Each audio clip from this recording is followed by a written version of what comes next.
का बाजार नियम ये लॉन्ग क्वेश्चन में पूछता नहीं है, ठीक है, ये शॉर्ट नोट्स में पूछेगा, लेकिन पूछता जरूर है, क्योंकि इससे पहले ऐसे अर्थशास्त्री थे जिन्होंने आप लोगों का बाजार नियम की व्याख्या किया था, ठीक है।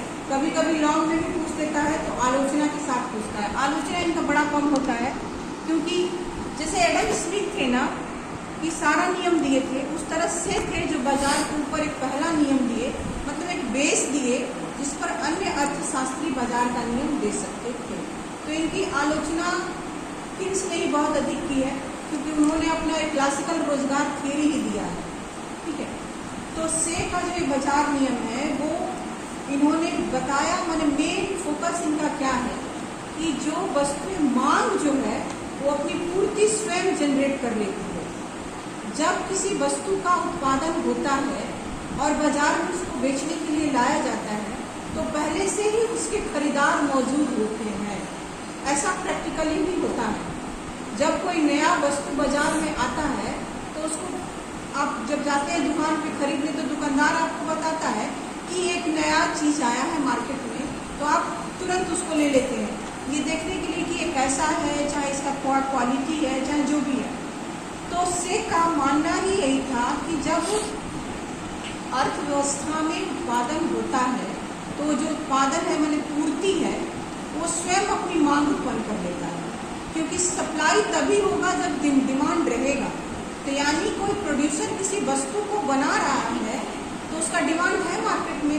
फॉर एग्जाम्पल कि इतना बड़ा बड़ा फिल्म बनता है तो फिल्म प्रोड्यूसर तो नहीं जानता है ना कि इसका फिल्म मार्केट में चलेगा कि पिट जाएगा, लेकिन उसी में कोई सुपर हिट हो जाता है, कोई फ्लॉप हो जाता है। जो सुपर हिट हो जाता है वो ऑलरेडी अपना सप्लाई पूरा करके रखा है, डिमांड जनरेट करके रखा है कि ये वाला फिल्म मार्केट। देखिए बहुत सारी ऐसी चीज़ें हैं जो मार्केट में आते ही सुपर हिट हो जाती हैं, बहुत सारी ऐसी चीज़ें जो मार्केट में आके फ्लॉप हो जाती हैं।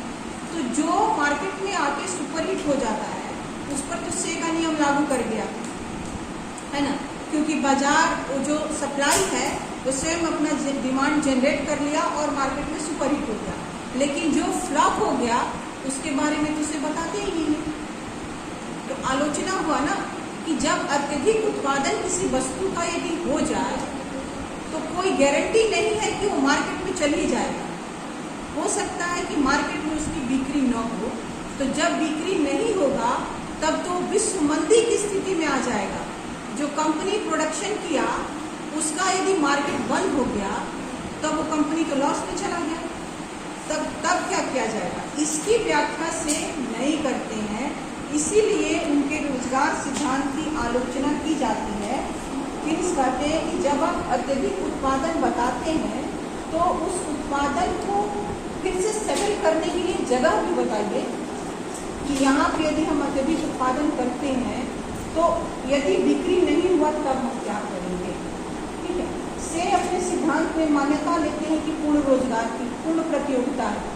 पूर्ण प्रतियोगिता मतलब जितना सप्लायर है उतना बायर है, इक्वल है, ठीक है। उसके बाद लेते हैं कि पूर्ण रोजगार की प्रकृति है। सोसाइटी में जितने लोग हैं वो सबके पास रोजगार है, तो जो भी वस्तु बनता है उसको लोग खरीद लेता है, क्योंकि सबके पास पैसा है, सबके पास रोजगार है। उसके बाद कहते हैं कि हस्तक्षेप करने की नीति नहीं है, यानी कि मार्केट ऐसा है जिसमें सरकार का कोई इंटरफेरेंस नहीं है, बस एक प्रोड्यूसर है और एक खरीदने वाला है, उतना लोग ही है। उसके बाद कहते हैं कि अर्थव्यवस्था बंद है, यानी कि बाजार में किसी भी विदेशी या किसी बाहरी का एंट्री नहीं है। जैसे जमशेदपुर का एक मार्केट है तो खाली यहाँ जमशेदपुर के लोग खरीदने वाले और जमशेदपुर के लोग बेचने बस। तो जो जमशेदपुर का लोग बना रहा है वो जमशेदपुर का लोग खरीद रहा है, और ऐसी जगह पे सबके पास रोजगार है, सबके हाथ में पैसा है। उसके बाद कहते हैं कि बहुत फ्लेक्सिबल है। फ्लेक्सिबल तो है ही, हम मान लीजिए 10-20 आइटम बनाते हैं, बाजार में ले जाते हैं, सब बिक जाता है। फिर नेक्स्ट डे 20 आइटम बनाते हैं, बाजार में ले जाते हैं, सब बिक जाता है। तो हमारे पास प्रोडक्शन बचता ही नहीं है, जो बनाए बिक गया, जो बनाए वो बिक गया। उसके बाद आता है कि मुद्रा की सीमित भूमिका है, तो जितना बनाते हैं उतना बेच देते हैं और उतना ही मेरे पास पैसा आता है।